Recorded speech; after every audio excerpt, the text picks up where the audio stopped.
Assalamualaikum warahmatullahi wabarakatuh. Bismillahirrahmanirrahim. Masyaallah la yasudul khairat illallah. Bismillahirrahmanirrahim. Masyaallah la yasudul illallah.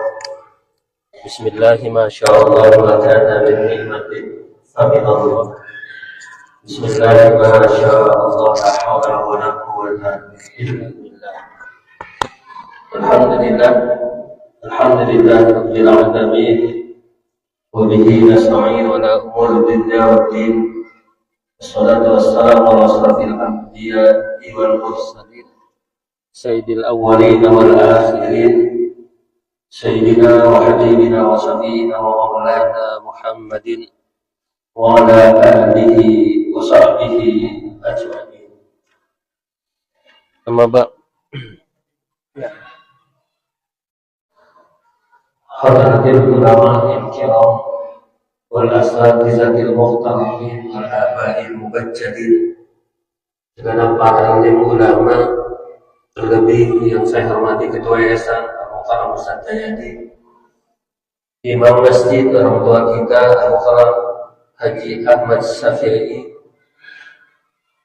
DKM, sahabat kami Al-Mukarram Ustaz Haji Mursidin, panitia Bapak Haji Sudarjo dan Ustadz Wawak, pembina Kiai Haji Ardaman, tidak ada pula yang sama-sama kita hormati Bapak Camat, Bapak Muhammad Fahmi dan Bapak Lurah Jurgo, itu Bapak Rizki, sahabat saya Ketua Bidang Pendidikan di Majelis Ulama Kota Jakarta Barat Al-Mukarram Kiai Haji Abdullah Syafi'i. Begitu juga bagian kesekretariatan Majelis Ulama Indonesia Jakarta Barat Al-Mukarram Kiai Haji Marwansyah, Bapak dan Ibu dirahmati Allah Subhanahu wa taala. Patut kiranya kita bersyukur kepada Allah Subhanahu wa taala. Kenapa kita harus bersyukur? Di saat mungkin kita lalai kepada Allah, di saat kita mungkin tidak khusyuk beribadah kepada Allah, di saat ibadah yang kita lakukan niatnya bukan karena Allah Subhanahu wa ta'ala, di saat masih kita melaksanakan kemaksiatan, di saat kita tidak menghormati orang tua kita, seiring dengan itu Allah Subhanahu wa ta'ala masih saja memberikan nikmatnya kepada kita. Itu sebagai tanda rahman dan rahimnya Allah Subhanahu wa ta'ala. Masihkah ada alasan lain untuk kita tidak mau bersyukur kepada Allah Subhanahu wa ta'ala? Sering diingatkan oleh khatib di akhir Jumat, washkuruhu ala ni'ami yazidkum. Bersyukurlah kalian kepada Allah atas segala nikmatnya. Yazidkum, Allah akan tambahkan nikmatnya kepada kalian. Hadirin jamaah dirahmati Allah, tidak lupa pula kita berselawat kepada Rasulullah Sallallahu Alaihi Wasallam. Nama yang selalu kita sebut baik di dalam sholat maupun di luar sholat. Kalaulah kita tidak sebut di dalam sholat, maka menyebabkan sholat kita tidak sah. Seorang Nabi yang pernah disebut oleh seorang makhluk yang pertama, Nabi Allah Adam. Dalam doa-doanya ketika Nabi Adam menyesali kesalahannya, dia bertawassul dengan menyebut nama Nabi kita Muhammad Sallallahu Alaihi Wasallam. Ampunannya diterima oleh Allah Subhanahu wa ta'ala. Sampai-sampai Allah mengatakan kepada Nabi Adam, wahai Nabi Adam, dari mana kau tahu sehingga kau menyebut dalam doamu menyebut nama itu? Apa jawaban Nabi Adam, Bapak dan Ibu dirahmati Allah? Karena saya melihat di tiang-tiang aras ada tulisan La ilaha illallah Muhammadur Rasulullah. Saya yakin bahwa nama itu bukan sembarang makhluk yang kau akan ciptakan. Oleh karena saya bertawassul dengan menyebut nama itu, dia tiada lain adalah Muhammad bin Abdullah Rasulullah Sallallahu Alaihi Wasallam. Mudah-mudahan kita kelak akan mendapatkan syafaat dari Rasulullah Sallallahu Alaihi Wasallam. Bapak dan Ibu dirahmati Allah Subhanahu wa ta'ala, bicara tentang pergantian tahun 1 Muharram atau tadi yang disebut juga dengan hari Asyura, ada hal yang perlu sangat-sangat kita perhatikan betul. Yang pertama, pergantian tahun. itu sama saja dengan pergantian hari berganti hari, minggu berganti minggu, bulan berganti bulan, tahun berganti tahun. Seyogyanya dan sejatinya Bapak dan Ibu sekalian, bagi orang yang beriman, pergantian itu semua hari ke hari, minggu ke minggu, bulan ke bulan, tahun berganti tahun, seyogyanya bagi orang yang beriman memaknai bahwa semua itu adalah mendekatkan diri kita kepada Allah Subhanahu wa taala. Bahwa umur itu bukan bertambah, tapi umur itu semakin berkurang. Mendekatkan kita pada satu keadaan, yaitu kematian. Kematian bukan semakin jauh, tapi kematian itu semakin dekat. Contoh yang paling nyata Bapak dan Ibu dirahmati Allah, ketika Bapak dan Ibu berangkat dari rumah menuju Masjid At-Taufik ini, kita sangat yakin bahwa Masjid At-Taufik ini bukan semakin jauh, tapi semakin dekat. Begitulah perjalanan hidup. Ketika tahun berganti tahun, maka itu artinya adalah umur kita semakin singkat dan kita hidup di dunia ini itu semakin singkat sekali. Hadirin dirahmati Allah. Oleh karenanya hadirin dirahmati Allah, waktu yang tidak pernah akan terulang ini seyogyanya diisi dengan amal-amal soleh dan ibadah kepada Allah Subhanahu wa taala. Tapi kenyataannya banyak masih saja saudara-saudara kita yang melakukan kemaksiatan kepada Allah Subhanahu wa taala. Waktu yang namanya kematian itu pasti akan datang, hadirin dirahmati Allah. Imam Ghazali pernah menyebutkan, innal mauta la yahjumu fi waqtin makhsusin wa sinnin makhsusin wa halin makhsusin la budda min hujumihi wal istidadu aula. Kematian itu tidak mengenal di waktu-waktu tertentu. Kematian itu tidak mengenal dalam keadaan tertentu. Kematian juga tidak mengenal di usia-usia tertentu. Banyak anak muda yang sudah wafat, sementara orang yang tua masih saja ada. Banyak orang yang sehat, tapi dia dipanggil oleh Allah, sementara sebelahnya yang sakit bertahun-tahun masih tetap ada. Oleh karenanya benar kata Imam Ghazali, innal mauta la yahjumu fi waqtin makhsusin wa sinnin makhsusin. Kita ingin hidup mungkin di usia 65 tahun. Kita ingin hidup di usia 70 tahun. Tapi banyak cerita orang yang mungkin baru 30 tahun sudah dipanggil oleh Allah Subhanahu wa taala. Oleh itu hadirin dirahmati Allah Subhanahu wa taala, Imam Ghazali di akhir itu mengatakan, wal istidadu aula, yang lebih baik dari itu semua adalah persiapan yang lebih baik. Bapak dan Ibu mungkin pulang kampung ke Jogja, ke Medan, ataupun kemana.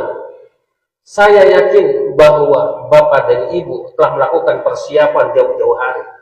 Tidak ada yang tidak melakukan persiapan. Tidak ada yang berani kalau tidak ada persiapan untuk pulang kampung yang begitu jauh. Tapi ironisnya, kenapa?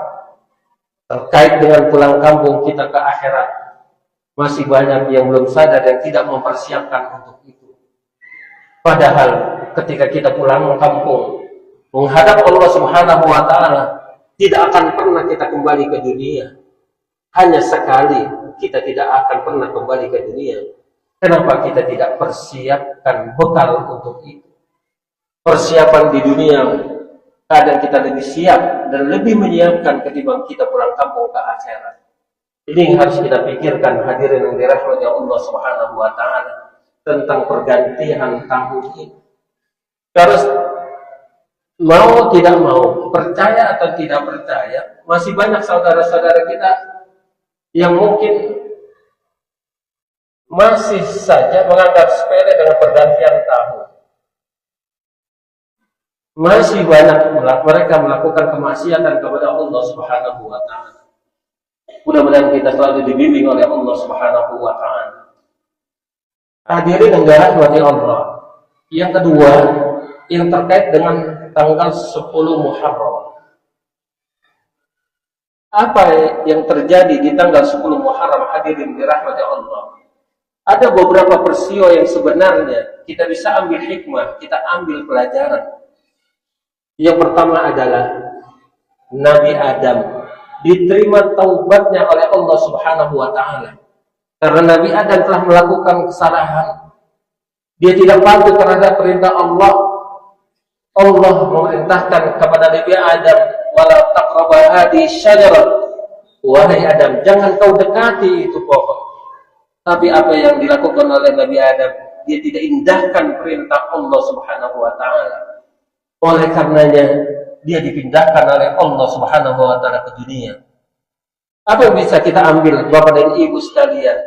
Orang yang tidak patuh terhadap perintah Allah pasti akan kena sanksinya. Nabi Adam dipindahkan di tempat yang baik, dipindahkan oleh Allah dari surga ke dunia. Yang kedua, menunjukkan bahwa surga adalah tempat yang baik. Surga tempat yang benar-benar untuk orang-orang yang tidak melakukan maksiat. Surga adalah tempat yang benar-benar untuk orang-orang yang taat dan patuh terhadap perintah Allah. Buktinya Nabi Adam, dia maksiat kepada Allah, tidak patuh kepada Allah, Allah pindahkan ke dunia. Kadang saya suka berpikir Bapak dan Ibu, yang ada di surga melakukan kesalahan, satu kesalahan, satu ketidakpatuhan, dikeluarin dari surga. Bagaimana orang yang banyak salah dan dosanya yang di luar surga, apakah masuk dan bisa mudah masuk ke dalam surganya Allah? Terkadang saya berpikir seperti itu Bapak dan Ibu sekalian. Nabi Adam hanya satu kali melakukan kesalahan, tidak patuh terhadap perintah Allah, itu dikeluarkan dari surga. Lalu bagaimana hamba-hamba Allah yang banyak melakukan kemaksiatan, apakah dengan mudah dia bisa masuk ke dalam surganya Allah? Kalau bukan rahmat Allah, sulit kayaknya kita masuk ke dalam surga sementara kita banyak melakukan kemaksiatan kepada Allah Subhanahu wa taala. Apakah Nabi Adam berdiam diri Bapak dan Ibu sekalian? Dia telah melakukan kemaksiatan, dia tidak patuh terhadap perintah Allah? Enggak. Dia terus bertaubat kepada Allah Subhanahu wa taala dengan doa yang mungkin kita sudah hafal, Rabbana zalamna anfusana wa illam taghfir lana wa tarhamna. Sekali, dua kali, setahun, 2 tahun. Riwayat mengatakan Bapak dan Ibu sekalian, itu dilakukan oleh Nabi Adam selama 40 tahun. Apa yang bisa kita ambil? Kalau kita benar-benar yakin kita melakukan kesalahan, jangan pernah kita berhenti untuk selalu minta ampun kepada Allah. Jangan sekali Bapak dan Ibu. Kadang kan kita suka bosan. Sekali, 2 kali, 3 kali doa kita tidak dikabulkan oleh Allah, kita sudah berhenti untuk berdoa. Nabi Allah Adam 40 tahun Bapak dan Ibu dirahmati Allah. Kita baru sekali, 2 kali, 3 kali berhenti berdoa. Kita nggak tahu Bapak dan Ibu. Ternyata harus kita sadari Bapak dan Ibu, kalau doa-doa kita belum diterima oleh Allah. Abul Ishaq pernah menjelaskan, seorang ahli sufi, suatu ketika Abul Ishaq, Ibrahim bin Adham ini berada di pasar. Dan orang di pasar ini tahu dia adalah seorang yang alim, Abul Ishaq. Orang di pasar itu tidak menghilangkan kesempatan kehadiran tokoh yang alim ini untuk dia bertanya. Oleh karenanya, kita bisa ambil pelajaran Bapak dan Ibu, di sekitar kita ada orang alim, di sekitar kita ada orang-orang yang memang benar-benar paham agama, jangan hilangkan kesempatan itu untuk kita duduk bersamanya. Alhamdulillah setiap hari Minggu ada pengajian Mau'izatul Mu'minin.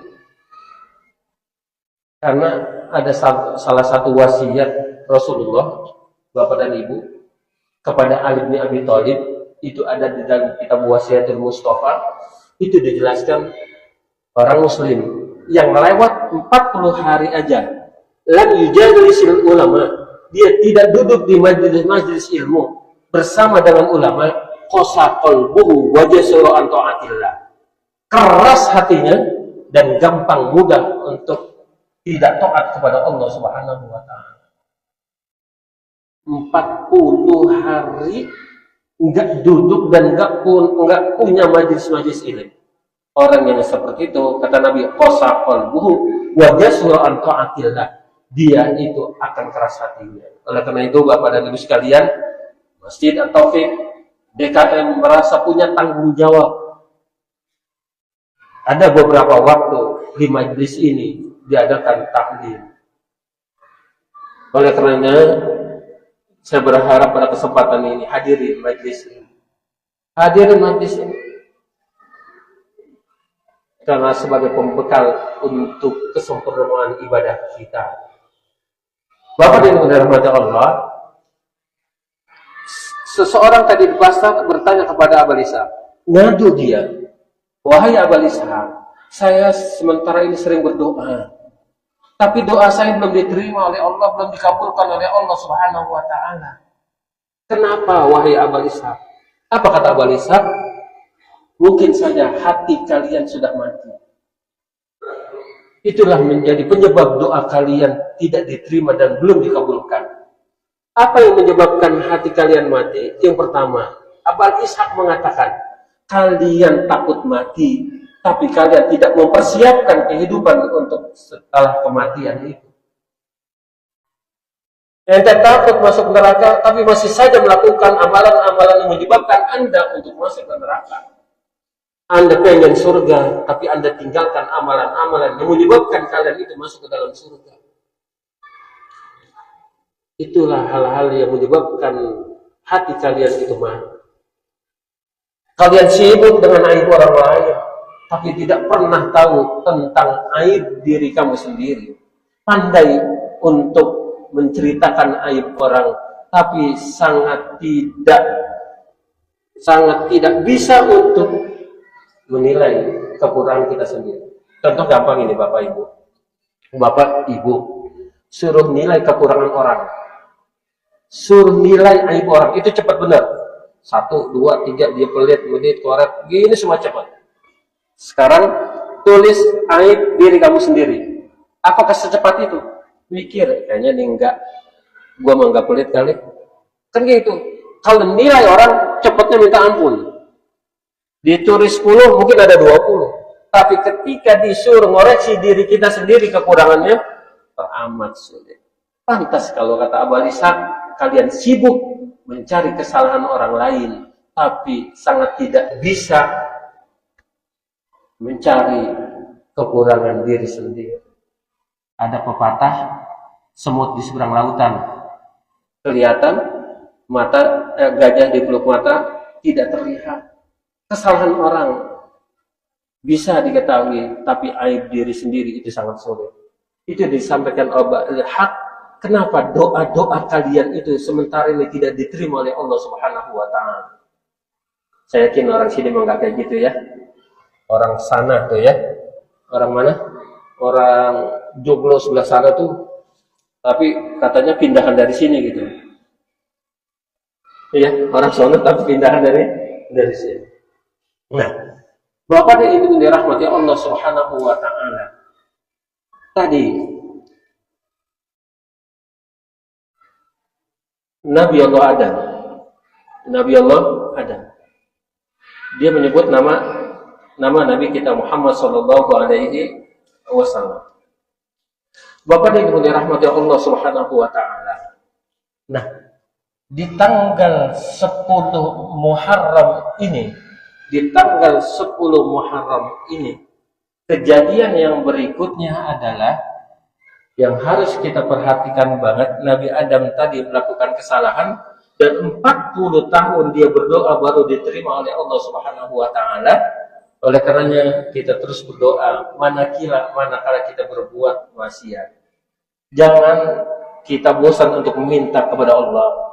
Karena Allah yang paling tahu kapan saatnya menerima doa kita. Allah yang paling tahu kapan saatnya Allah mengabulkan doa-doa kita. Kadang-kadang kita selalu suuzon sama Allah Subhanahu wa Ta'ala. Ingat Bapak dan Ibu, ketika kita menginginkan sesuatu dan saat itu kita tidak dapatkan sesuatu yang kita inginkan, yakin saat itu Allah telah menyiapkan sesuatu yang lain sebagai pengganti. Kadang kita seuzon saja. Saya kayak sampingnya kayak Marwan, tahun 2014 saya ingin daftar petugas haji. Daftar petugas haji, saya kebetulan tugas di KUA, sementara ini di KUA Setiabudi. Sebelumnya tugas di KUA Tanah Abang yang nikahin Deddy Kombuzer bersama Sabrina, itu penghulunya saya. Bapak dan Ibu dirahmati Allah, tahun 2014 saya mendaftar petugas haji. Malamnya kayak Marwan, oleh panitia Kanwil, jadi besok pengumuman, nama antum lulus, nama antum ada. Siapa sih yang tidak pengen? Ternyata besok saya lihat pengumuman, nama saya tidak ada. Pak Kiai, mohon maaf, sudah diganti dengan orang lain. Mau dibilang apa? Pasti kecewa. Pasti kecewa. Tapi saya sadar, mungkin ada hikmah di balik ini. Ternyata jawabannya benar. Di bulan itu, Kiai Marwan, Kiai Syafi'i, guru saya yang selalu ngajarin baca kitab, Kiai Alawi Zain, Ketua MUI Jakarta Barat, almarhum, di bulan haji itu dia wafat. Saya termasuk murid yang paling dekat dengan beliau. Mungkin ini cara Allah. Guru ente mau meninggal, jangan pergi, dampingi. Itu terjawab ketika beliau meninggal. Mungkin ini jawabannya kenapa saat saya sudah diluluskan ternyata disalib oleh orang lain. Ternyata di balik itu ada hikmah yang tidak pernah kita tahu. Tahun 2015 saya coba lagi, lulus, alhamdulillah. Ini kadang kita suka suuzon sama Allah. Maka tadi saya sampaikan, ketika saat kita tidak mendapatkan sesuatu yang kita inginkan, sekali lagi, ketika saat kita tidak mendapatkan sesuatu yang kita inginkan, yakinin bahwa saat itu Allah telah memberikan sesuatu yang lain untuk Anda. Yakin itu. Sekali lagi, ketika kita tidak mendapatkan sesuatu yang kita inginin banget, yakinin di saat itu Allah telah memberikan sesuatu yang lain buat Anda. Ini kan kadang kita enggak, banyakkan suuzonnya. Banyakkan suuzonnya. Na'udzubillahi min dzalik. Itulah penyakit kita kadang, Bapak dan Ibu dirahmati Allah Subhanahu wa Ta'ala. Ya. Tadi terkait dengan doa. Oleh karena itu jangan pernah kita suuzon sama Allah Subhanahu wa Ta'ala. Peristiwa yang berikutnya, Bapak dan Ibu sekalian. Kenapa sih kita suka lebaran anak yatim? Ada yang bisa jawab, saya kasih HP ini. Kenapa di tanggal 10 Muharram selalu dikaitkan dengan lebaran anak yatim? Memang kalau nyantunin anak yatim harus nunggu tanggal 10 Muharram, pelit banget kayaknya. Nunggu 10 Muharram baru nyantunin anak yatim. Kenapa tanggal 10 Muharram selalu dikaitkan harus mengasih anak yatim? Ada yang tahu? Saya kasih HP nih. Apa ceritanya sih? Ada yang tahu? Ini HP, ini baru lagi kayak Marwan. Ceritanya Ibu, di tanggal 10 Muharram ada peristiwa yang mungkin tidak pernah kita lupakan dalam sejarah. Di saat itu ada salah satu cucu Rasulullah, siapa? Sayyidina Husain, wafat di Karbala. Dia bukan hanya terbunuh, tapi kepalanya juga dipenggal. Iya. Banyak anak panah yang menusuk lehernya. Tidak puas mereka potong lehernya. Semoga Allah azab orang-orang yang melakukan seperti itu. Dalam pertempuran Karbala itu yang sebenarnya tidak seimbang Bapak dan Ibu. Sayyidina Husain berangkat ke Irak, Baghdad sana, itu tujuannya bukan untuk berperang. Yang dia bawa bukan pasukan-pasukan untuk berperang. Di sana yang dia bawa anak-anak perempuan, anak-anak kecil, dan beberapa pasukan kuda. Tujuannya bukan untuk berperang. Tapi Sayyidina Husain diperlakukan dengan ini sebenarnya tidak pantas cucu Rasulullah diperlakukan seperti itu. Dalam pertempuran itu ada beberapa anak yang selamat, alhamdulillah. Di antaranya putra beliau sendiri yang saat itu lagi demam, yaitu Ali Zainal Abidin dan saudara perempuannya yang bernama Zainal. Karena saat itu di tanggal 10 Muharram ada anak yatim yang selamat, tidak terbunuh. Mungkin itu dikaitkan tanggal 10 Muharram, lebaran anak yatim. Karena di saat itu ada beberapa anak yang selamat, yang saat itu menjadi yatim. Di antaranya adalah salah satu putra dan putri Sayyidina Husain, yaitu Ali Zainal Abidin dan saudara perempuannya yang bernama Zainal. Sekarang tahu kan Bapak Ibu kenapa tanggal 10 Muharram itu lebaran anak yatim? Karena di saat 10 Muharram, di saat Sayyidina Husain terbunuh, ada beberapa anak yang menjadi yatim. Di antaranya adalah putra dan putri Ali Zainal, putra putri Sayyidina Husain yang bernama Ali Zainal Abidin dan Zainal. Ali Zainal Abidin ini tumbuh besar sehingga dia menikah. Karena dia adalah cicit dari Rasulullah, punya akhlak yang mulia banget Bapak Ibu. Ini ketika dia dewasa punya akhlak yang mulia banget. Wajar ini cicit Rasulullah. Suatu ketika dia ada di musola sendirian. Datang orang sholat di sana. Orang itu merasa duitnya hilang dan dia menuduh Ali Zainal Abidin mencuri dan mengambilnya. Dia maki-maki itu Ali Zainal Abidin dan orang itu nggak tahu sebenarnya siapa yang dia maki-maki itu. Ali Zainal Abidin diam saja Bapak Ibu. Coba kalau orang joglo kayak gini nggak ngerasa ngambil, ya dicaci maki, kira-kira ngapain Bapak Ibu? Bisa dibayangin. Disuruh ganti lagi. Ali Zainal Abidin tetap dia ganti. Dia nggak merasa ngambil, dia nggak merasa mencuri, dicaci maki, disuruh ganti, dia ganti. Wajar, ada darah dari Rasulullah Sallallahu Alaihi Wasallam. Singkat cerita, orang yang kehilangan duit ini pulang ke rumahnya. Oleh bininya, abang dari mana? Itu habis jalan sana tadi mampir ke musola itu.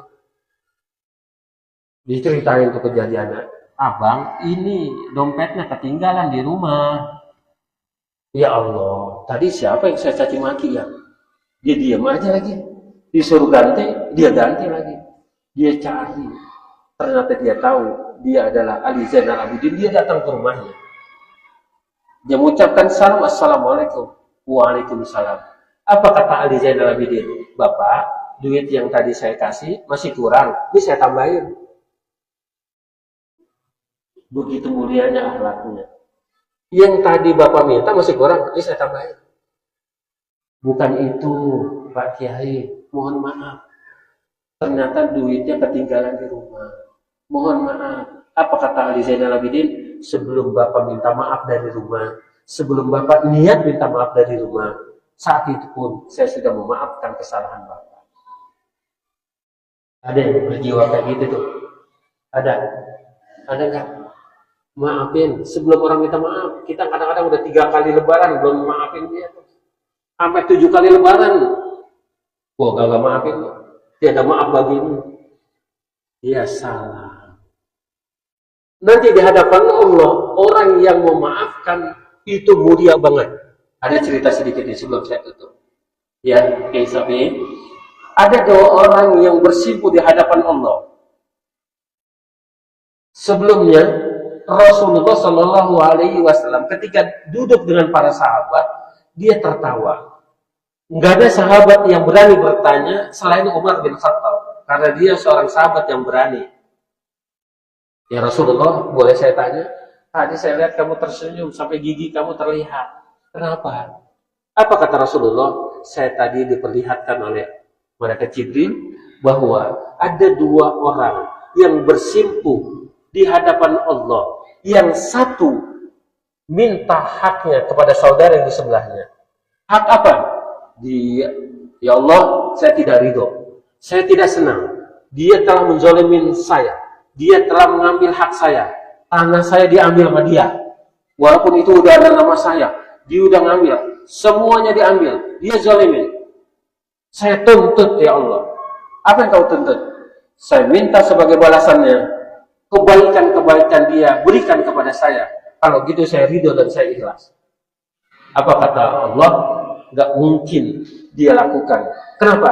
Dia tidak punya kebaikan sedikit pun. Ya salah. Meninggal gak punya kebaikan.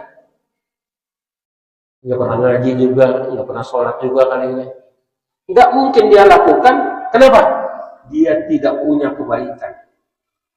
Kalau gitu dosa-dosanya dia aja lah. Ya, dosa-dosa saya kasih ke dia aja dah. Kalau nggak ada kebaikan dirinya, bayar utang karena dia telah menzalimin saya. Sekarang dosa-dosa saya berikan kepadanya. Setelah itu kata Allah, lihat ke atas. Dia lihat ke atas, istana begitu megah. Dia bertanya, ini istana untuk siapa ya Allah?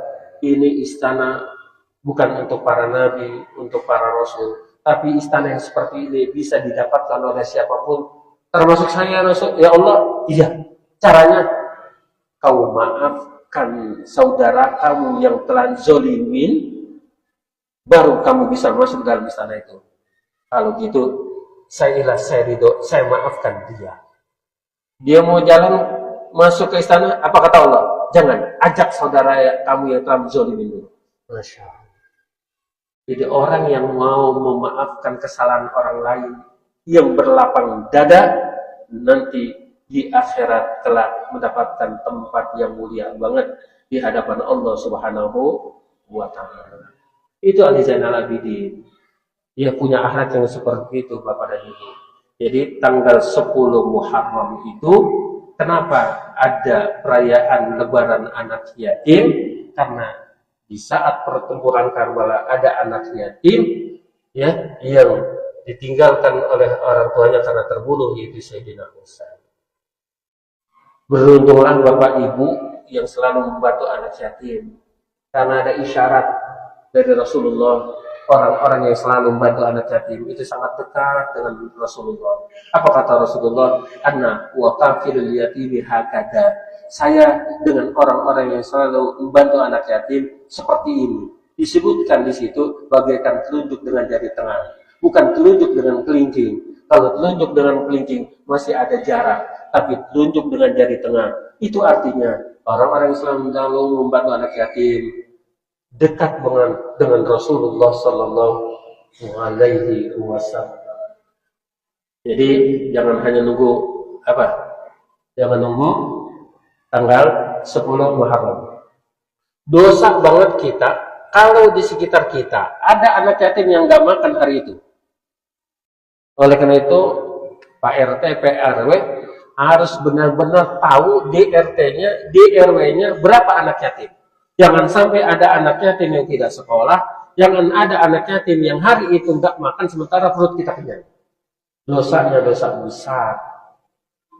Saya yakin RT dan RW ini punya data-data itu.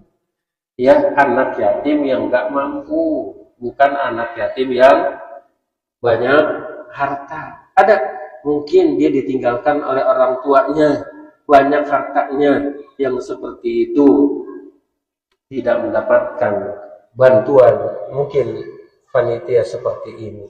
Anak-anak yatim yang tidak mampu. Bapak dan Ibu yang dirahmati Allah, terakhir, apa yang kita keluarkan hari ini? Apa? ataupun yang kita keluarkan waktu-waktu yang lalu, infak sedekah, yakin itu adalah harta kita yang sebenarnya. Harta kita yang sebenarnya bukan yang ada di bank. Harta kita yang sebenarnya bukan yang ada yang di kantong. Harta kita bukan ada yang di berangkas. Itu harta yang kalau kita tinggalkan itu hanya milik ahli waris.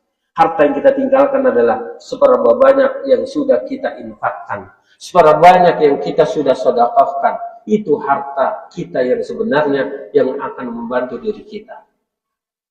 Tidak akan pernah berkurang. Pantas kalau kata Nabi, mana qasat sadaqatun min mali, tidak akan pernah berkurang sedekah yang kalian keluarkan. Yang paling gampang Bapak Ibu, ada tisu nggak? Ada kotak tisu? Ada kotak tisu. Itu kalau kita ambil, tisunya masih ada nggak? Kita ambil satu lagi, masih ada lagi nggak? Kita ambil, ada lagi nggak? Itu contoh yang sedekah. Semakin kita ambil, tidak akan pernah berkurang. Semakin kita ambil, tidak pernah berkurang. Dan kalau habis, pasti akan ditambahi. Nggak ada cerita di kampung Joglo ini, orang yang bagi-bagi, yang sering sedekah, jatuh miskin. Ada nggak? Ada nggak? Nggak ada. Nggak ada ceritanya orang yang sering berbagi, itu jatuh miskin. Nggak ada ceritanya. Tidak ada ceritanya orang yang sering berbagi, itu jatuh miskin. Bapak dan Ibu rahmati Allah, terakhir saya akan cerita ini, memotivasi Bapak dan Ibu untuk banyak-banyak bersedekah. Dulu pada zaman Bani Israel ada Bapak dan Ibu yang sudah lanjut. Dia hidupnya dari awal itu miskin, selalu dalam keadaan kekurangan, sampai dia ngeluh. Ya Allah, kok kita hidup, saya berdua hidup seperti ini. Ternyata Bapak dan Ibu rahmatullah Allah, dia musyawarah, udah datang ke rumah Nabi Musa agar Nabi Musa mohon sama Tuhannya kita dikasih rezeki. Akhirnya dia datang ke Nabi Musa dan Nabi Musa berdoa kepada Allah, ada jawabannya, berikan dia harta cuma 1 tahun saja, nanti setelah 1 tahun dia jatuh miskin lagi. Kata suami istri ini, biarlah, nggak apa-apa, biar ngerasain kaya juga, karena dari awal miskin mulu, nggak apa-apa, 1 tahun ya kaya banyak dulu. Oke, mau? Iya. Akhirnya diterima. Ternyata suami istri ini cerdas dia tidak menghambur-hamburkan harta walau dijatahkan cuma 1 tahun. Akhirnya dia musyawarah, dia buatkan tempat-tempat penginapan. Tujuannya adalah kalau ada orang musafir tinggal di situ dan gratis. Apa yang terjadi? Setelah 1 tahun ternyata nggak jatuh miskin. Apa jawabannya? Karena orang itu rajin sedekah dan berbagi. Orang yang rajin sedekah dan berbagi, hartanya tidak akan pernah berkurang, bahkan semakin bertambah dan bertambah. Pada kata hadirin dari rahmat Allah, ya, jangan kita pelit, medit, koret untuk kita infakkan harta kita, karena yang kita miliki itu hanya sebuah titipan dan amanah dari Allah Subhanahu wa Ta'ala. Ini kadang tromol lewat pada merem, tromol lewat senyum. Kenapa kau senyum aja? Kan senyum itu sodako. Saya udah sodako. Masa setiap tromol sodako mulu? Lagi pula kalau lagi tromol lewat, pinter banget tuh, jarinya mirip. Yang keluar 2.000. Bukan yang 10.000, dipilih yang kecil. Ya salah. Ya, hadirin dari rahmat Allah, mungkin itu saja. Mudah-mudahan ada manfaatnya. Apa yang kita bisa ambil, jadikan hari esok adalah hari terakhir buat kita, sehingga kita terus melakukan amal-amal soleh, sehingga kita dipanggil oleh Allah dalam keadaan husnul khatimah. Jangan kita sibuk dengan aib orang lain, ya. Sibuklah dengan aib diri kita, sehingga ketika kita tahu aib diri kita, kita akan berusaha untuk menjadi orang yang terbaik. Jangan pernah pelit, karena pelit itu sesuatu yang dibenci oleh Allah Subhanahu wa Ta'ala. Sedekah tidak akan menjadikan kita jatuh miskin. Kalau berdoa, terus berdoa, jangan pernah berhenti, karena Allah yang paling tahu saat kapan Allah mengabulkan doa kita. Amin ya rabbal alamin. Wassallallahu ala sayyidina Muhammadin wa ala alihi wasallam. Walhamdulillahirabbil alamin. Assalamualaikum warahmatullahi wabarakatuh.